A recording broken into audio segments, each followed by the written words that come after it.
Good afternoon, everyone. Cascade County Sheriff Jesse Slaughter. And I want to hit on a few key points regarding our homicide update from the homicide that occurred on January 9th, 2026. Today, I want to talk about a little rehash on what's happened in the investigation. I want to talk about why we aren't releasing certain pieces of evidence to the public.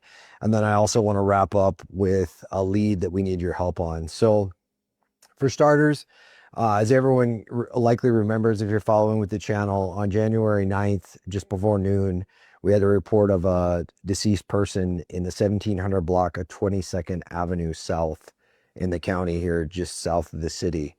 We were able to process that scene that night, continue to process all the various hundreds pieces of evidence that we had throughout the weekend.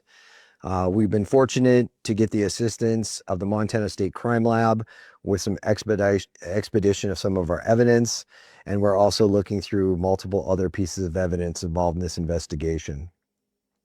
What I can say at this point in time is the suspect in this matter is a danger to our community. If I'm able at any point to get out a good description of our suspect, which we feel would be helpful in our investigation, I will do so. At this point in time, we are still combing through lots of video evidence, lots of other artifacts of evidence, trying to determine who this individual is, or at least have something that would give, that if we did release it to the public, it would give us a lead. So throughout this investigation, we have done literally dozens of interviews. We've had the assistance of the Great Falls Police Department, Montana Division of Criminal Investigations, the FBI. We've had a lot of help in this investigation, and we've done a lot of interviews, and we've obtained a lot of pieces of evidence. So we couldn't have done this without not only the community support, but all of our partner support. So we're very grateful for that as we continue forward in this.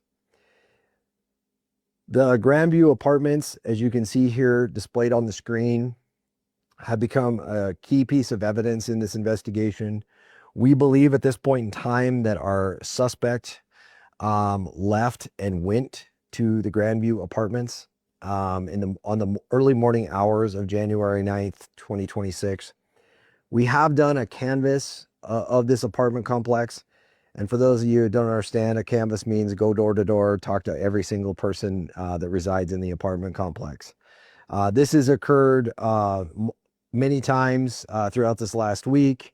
However, we have not been able to reach everyone in there. We still have apartments that either the door wasn't answered, people were gone at work, or what have you. So we believe there might be people that have, whether it's like a Ring doorbell camera or heard something, saw something that morning. No matter how insignificant it may seem, it may become a key point of evidence for us in this investigation. So for those that don't understand where it is, kind of frame of reference, it's these buildings right here. There's actually two down here and one up here. This is contract flooring.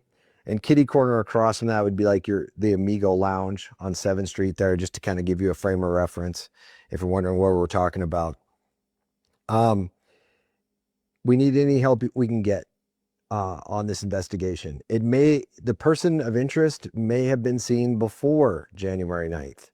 They may have been seen a couple days after.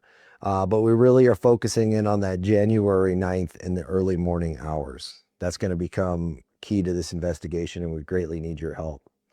So again, as always, if you have a lead in this investigation, if you have information, please contact Detective Nick Allison at 406-836-0010 or email him at nallison@cascadecountymt.gov. Just want to say thanks to the community. Thanks for all of your patience.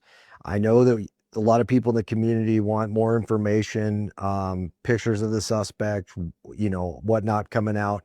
We will do that when it's appropriate and when we have something that we believe would be beneficial that the public can help us with. We will release that information.